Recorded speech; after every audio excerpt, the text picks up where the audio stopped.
अस्सलाम वालेकुम dear students, कैसे हैं आप सब लोग। Welcome to the base academy.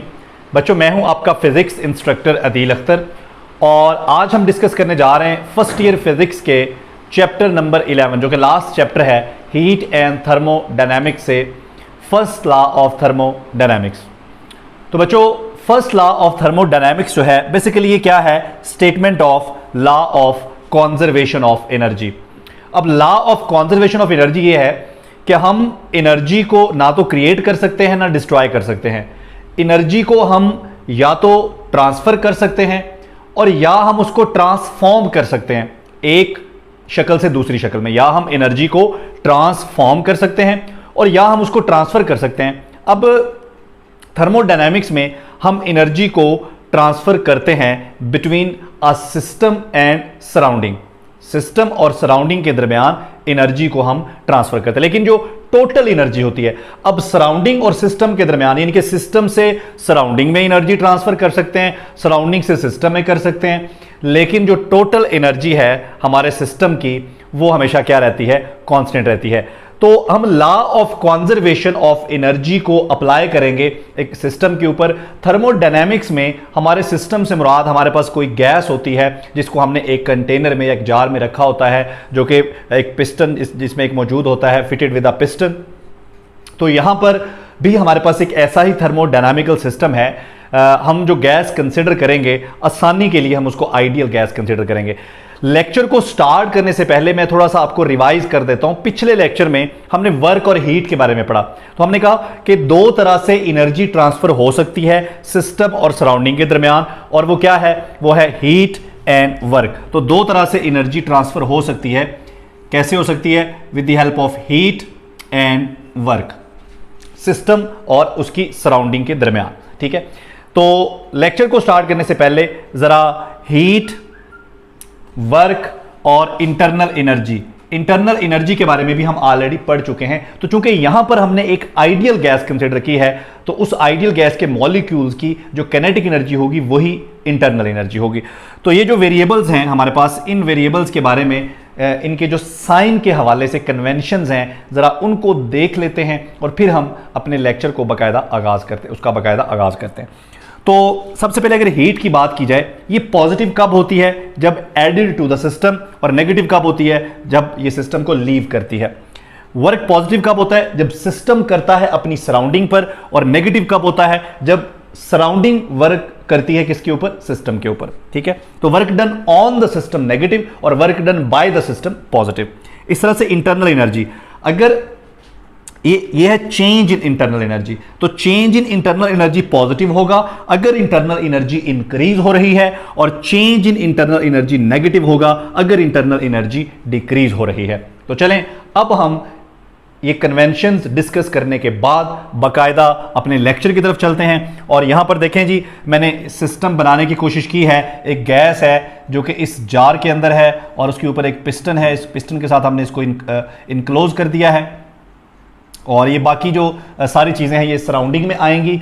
Even जो पिस्टन है, ये पिस्टन भी सराउंडिंग में ही शुमार किया जाएगा, और ये बाकी इर्द गिर्द जो कुछ भी है वो सारा कुछ सराउंडिंग ही होगा। ठीक है, और ये हमारी आइडियल गैस है जो इस कंटेनर के अंदर है, ये हमारा सिस्टम है। ठीक है बच्चों, अब क्या होगा, फर्ज करें कि मैं सराउंडिंग से एनर्जी ऐड करता हूं सिस्टम में। और कैसे ऐड करता हूं? मैं ये एनर्जी ऐड करता हूं in the form of heat की शक्ल में एनर्जी हम ऐड करते हैं सराउंडिंग से सिस्टम में। क्लियर हो गया? अब क्या होगा, सिस्टम के जो मॉलिक्यूल्स हैं उनकी काइनेटिक एनर्जीज इंक्रीज होंगे। अब हमने कहा कि आइडियल गैस की जो काइनेटिक एनर्जी होती है, काइनेटिक एनर्जी ही उसकी इंटरनल एनर्जी होती है। तो फर्ज कर लें कि ये हीट ऐड करने से पहले हमारे सिस्टम की जो इंटरनल एनर्जी थी वो U1 थी। जब आपने एनर्जी ऐड की हीट की शक्ल में, तो मॉलिक्यूल्स की काइनेटिक एनर्जीज बढ़ गई। काइनेटिक एनर्जीज बढ़ गई तो इंटरनल एनर्जी भी बढ़ गई, और जो नई इंटरनल एनर्जी आई हमारे पास वो आ गई U2। ठीक है। इंटरनल एनर्जी में जो चेंज आया वो आया U2 माइनस U1 और इसको हम डेल U से रिप्रेजेंट कर सकते हैं। यहां पर डेल U पॉजिटिव होगा क्योंकि इंटरनल एनर्जी में इजाफा हो रहा है, हम एनर्जी सिस्टम में ऐड कर रहे हैं, ठीक है। तो बच्चों सबसे पहले क्या हुआ, आपने एनर्जी ऐड की सिस्टम में, किस शक्ल में, हीट की शक्ल में, उसकी वजह से सिस्टम की इंटरनल एनर्जी में इजाफा हुआ। और अगर हम इस सिस्टम को अलाउ करें तो ये ये एक्सपैंड होगा, ठीक है। एक्सपैंड होगा तो ये जो गैस है ये पिस्टन के ऊपर वर्क करेगी, यानी कि सिस्टम अपनी सराउंडिंग पे वर्क करेगा। तो इसका मतलब ये हुआ कि हमने जो एनर्जी ऐड की सिस्टम में, वो एनर्जी हमने ऐड की हीट की शक्ल में। इससे क्या हुआ, सबसे पहले इंटरनल एनर्जी में चेंज हुआ और उसके बाद फिर सिस्टम ने क्या किया, सिस्टम ने वर्क किया अपनी सराउंडिंग्स पर। तो बच्चों ये है हमारा फर्स्ट लॉ ऑफ थर्मोडायनामिक्स। अब इसको मजीद समझने के लिए हम इस इक्वेशन को एक्सप्लोर करेंगे, लेकिन पहले जरा हम इसकी स्टेटमेंट पढ़ लेते हैं। व्हेन हीट एनर्जी या heat is added to a system, ठीक है, this energy appears as increase in internal energy of the system plus work done by the system on its surrounding, और ये है इसकी मैथमेटिकल फॉर्म, ठीक है बच्चों। अब इसको हम डिफरेंट तरह से डिस्कस कर सकते हैं, तो आइए ज़रा इस इक्वेशन को थोड़ा सा हम अंडरस्टैंड करने की कोशिश करते हैं और जो कॉन्जर्वेशन ऑफ एनर्जी वाला कॉन्सेप्ट है वो ज़रा अप्लाई करते हैं। बच्चों हमने कहा कि Q is equal to del U plus W। अब फर्ज करें कि सिस्टम जो है वो वर्क नहीं कर रहा। अगर सिस्टम वर्क नहीं कर रहा तो W 0 हो जाएगा और Q जो है ये बराबर आएगा डेल U। इसका मतलब है अगर आपने सिस्टम में एनर्जी ऐड की है और सिस्टम वर्क नहीं कर रहा तो वो सारी एनर्जी कहां चली गई है, वो सारी एनर्जी सिस्टम की इंटरनल एनर्जी को इंक्रीज करने में खर्च हो गई, ठीक है। इसकी वजह से क्या होगा, सिस्टम का जो टेम्परेचर है, अगर इंटरनल एनर्जी इंक्रीज होगी तो टेम्परेचर विल आल्सो इंक्रीज। और फर्ज करें कि हमने हीट ऐड की है और हीट ऐड करने से या एनर्जी ऐड करने से सिस्टम की इंटरनल एनर्जी में कोई चेंज नहीं हुआ, तो उस सूरत में क्या होगा, उस सूरत में Q बराबर आ जाएगा W का, यानी कि जितनी भी आपने हीट एनर्जी ऐड की है in the form of heat, उस सारी एनर्जी से सिस्टम ने क्या कर लिया है, वर्क कर लिया, ठीक है बच्चों। इस इक्वेशन को लिखने का एक और अंदाज भी है, एक और तरीका भी है, जरा हम उसको भी देख लेते हैं। ये मैं अब अरेज कर देता हूं स्टेटमेंट को, क्योंकि हमने स्टेटमेंट को पढ़ लिया है। तो अब इस इक्वेशन को डिस्कस करने का एक और तरीका भी है, और वो ये है कि हमने कहा कि Q is equal to del U plus W। बच्चों मैं डेल U को यहाँ पे रखता हूँ और ये जो W है प्लस हो रहा है, यहाँ पे आके क्या हो गया, minus. So del U is equal to Q minus W। अब ज़रा मैं इन दोनों वेरिएबल्स को ब्रैकेट कर देता हूँ ताकि, अब देखें हालांकि ये दोनों वेरिएबल्स हो माइनस ही रहे हैं लेकिन ये वर्क है पॉजिटिव। पॉजिटिव कैसे है, क्योंकि ये वो वर्क है जो सिस्टम कर रहा है, ठीक है। अब इस इक्वेशन का क्या मतलब, इस इक्वेशन का मतलब है कि अगर आपने हीट एनर्जी ऐड की है सिस्टम के अंदर, अगर आपने एनर्जी ऐड की है हीट की शक्ल में, ठीक है, तो क्या होगा, सिस्टम वर्क करेगा। अब जितना वर्क करेगा सिस्टम, उतनी एनर्जी टोटल एनर्जी में से माइनस कर दें, यानी कि आपने जो एनर्जी ऐड की वो क्या है, Q, उसमें से वो एनर्जी माइनस कर दें जो सिस्टम ने वर्क करने के लिए यूज की, तो जो बाकी एनर्जी बची उससे क्या होगा, उससे इंटरनल एनर्जी इंक्रीज हो जाएगी, ठीक है। और फर्ज करें कि सिस्टम वर्क नहीं कर रहा, हम सिस्टम पे वर्क कर रहे हैं। अगर ऐसी सूरत है तो फिर हम W को रिप्लेस कर देंगे माइनस W से, क्योंकि वर्क सिस्टम पे हो रहा है। तो यहां पर W को रिप्लेस कर दें, W को रिप्लेस कर दें माइनस W से, तो बच्चों ये माइनस माइनस हो जाएगा प्लस। तो ये इक्वेशन कुछ इस शक्ल में आ जाएगी, del U is equal to Q plus W। अब इस इक्वेशन का क्या मतलब है, इसका मतलब है कि अगर आप इंटरनल एनर्जी को चेंज करना चाहते हैं, या फर्ज कर लें कि अगर आप इंटरनल एनर्जी को इंक्रीज करना चाहते हैं, आपके पास दो तरीके हैं। पहला तरीका, आप एनर्जी ऐड करें in the form of heat, और दूसरा तरीका आप सिस्टम पे वर्क करें। दो तरीके से आप सिस्टम की इंटरनल एनर्जी को इंक्रीज कर सकते हैं। अब इसकी जो स्टेटमेंट है फिजिकल मतलब उसका ये बन गया। अब इसी इक्वेशन को अप्लाई करते हैं जरा हम बाईसाइकिल पंप के ऊपर।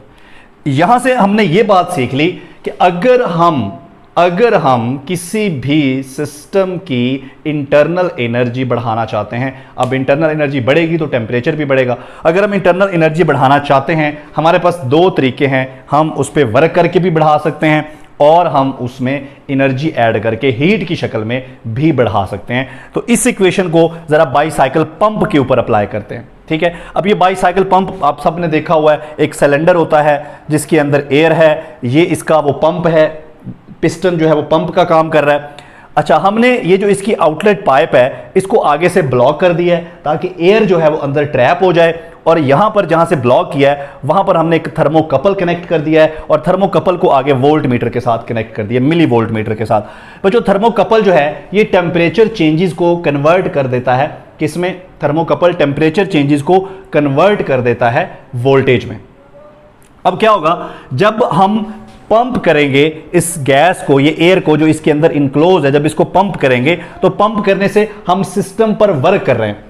अब सिस्टम पर वर्क करने की वजह से सिस्टम की इंटरनल एनर्जी बढ़ेगी, इस इक्वेशन के मुताबिक इंटरनल एनर्जी बढ़ेगी, ठीक है। अब अगर इंटरनल एनर्जी बढ़ेगी तो टेम्परेचर भी बढ़ेगा, ठीक है। यहां पर हमने थर्मोकपल अटैच कर दिया इसको ब्लॉक करके यहां से, तो थर्मोकपल हमें बताएगा कि टेम्परेचर इंक्रीज हो रहा है, और वो जो टेम्परेचर इंक्रीज हुआ है उसको ये कन्वर्ट कर देगा वोल्ट मीटर उसमें वोल्टेजेस में, और यहां जो वोल्ट मीटर है इसका पॉइंटर हमें डिफ्लेक्शन देगा, जिससे ये कंफर्म हो जाएगा कि वोल्टेज प्रोड्यूस हो रहे हैं। बहुत थोड़े सही, लेकिन कंफर्म हो जाएगा कि यहां पर फर्स्ट लॉ ऑफ थर्मोडायनामिक्स जो है वो अप्लाई हो रहा है।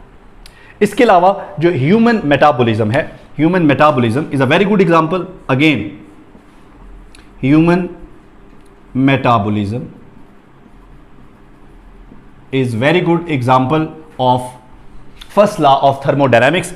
ह्यूमन मेटाबॉलिज्म को स्टडी करने के लिए हम इस वाली फॉर्म को जरा अप्लाई करते हैं जो कि हमारे पास है, del U is equal to Q minus W. यहां पर वर्क सिस्टम कर रहा है, ठीक है, और यहां पर इस फॉर्म में सिस्टम पर वर्क किया जा रहा है, ये भी याद रखना है। इस शक्ल में ये जो इक्वेशन है यहां का, इसका मतलब है कि हमने वर्क को माइनस डब्ल्यू से रिप्लेस किया तो सिस्टम पर वर्क किया जा रहा है, और यहां सिस्टम वर्क कर रहा है क्योंकि ये वाली फॉर्म जो है यहां से आई है। अच्छा बच्चों फर्ज कर ले, अब ये ह्यूमन मेटाबॉलिज्म क्या है? ह्यूमन मेटाबॉलिज्म ये है कि आप देखें, हम मुख्तलिफ काम करते हैं, दौड़ते हैं, उठते हैं, पढ़ते हैं, सोते हैं, भागते हैं, भारी चीज़ें उठाते हैं, तो जितने भी हम वर्क कर रहे होते हैं ना, जितने भी हम काम कर रहे होते हैं, उन सब में हम एनर्जी खर्च कर रहे होते हैं, हमारी एनर्जी खर्च हो रही होती है। अब एनर्जी खर्च हो रही होती है तो ये एनर्जी आ कहाँ से रही होती है? इसके अलावा आपको पता है कि हमारी बॉडी में मुसलसल जो पुराने सेल है वो टूट रहे होते हैं, डेड हो रहे होते हैं, उनकी जगह नए सेल बॉडी प्रोड्यूस कर रही होती है। तो इन सारे कामों के लिए हमारी बॉडी को क्या चाहिए? एनर्जी चाहिए, ठीक है। और साथ साथ हमारी बॉडी ने टेम्परेचर को भी क्या करना है? मेंटेन करना है। तो बच्चों फर्ज करें ये मैं क्यू यहां से उड़ा देता हूं। अब फर्ज करें कि आप वर्क किए जा रहे हैं और एनर्जी आपको कहीं से मिल नहीं रही, तो ये इक्वेशन कैसी बन जाएगी? ये बन जाएगी del U is equal to minus W, यानी कि आप वर्क किए जा रहे हैं, कहीं से एनर्जी ले नहीं रहे। इसका मतलब है डेल यू अगर माइनस डब्ल्यू के बराबर है तो इसका मतलब है कि आपकी जो इंटरनल एनर्जी है बॉडी की वो क्या हो रही है?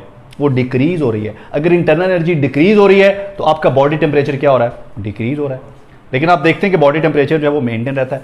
अब ये बॉडी टेम्परेचर मेंटेन कैसे रहेगा? जब आप खाना खाते हैं, फूड या दूसरी चीजें खाते पीते हैं, तो उनसे क्या मिलता है? उनसे मिलता है आपको एनर्जी। अब वो एनर्जी से आप वर्क भी करते हैं और अपना टेम्परेचर या इंटरनल एनर्जी को मेंटेन भी करते हैं। तो इसका मतलब है कि ये फूड और ये चीज़ें खाना पीना हमारे लिए क्यों ज़रूरी है, और आपने देखा कि यहाँ फर्स्ट लॉ किस तरह से इस्तेमाल हो रहा है। समझ आ गई बात की? तो बच्चों इसके साथ ही हमारा first law of thermodynamics complete हो गया। उसकी हमने कुछ एग्जांपल देखी, कुछ हमने इक्वेशंस को के फिजिकल मीनिंग समझने की कोशिश की, उसकी फिजिकल सिग्निफिकेंस समझने की कोशिश की। तो नेक्स्ट लेक्चर में इंशाल्लाह मिलेंगे हम with the applications of first law of thermodynamics. Thank you, अल्लाह हाफिज़।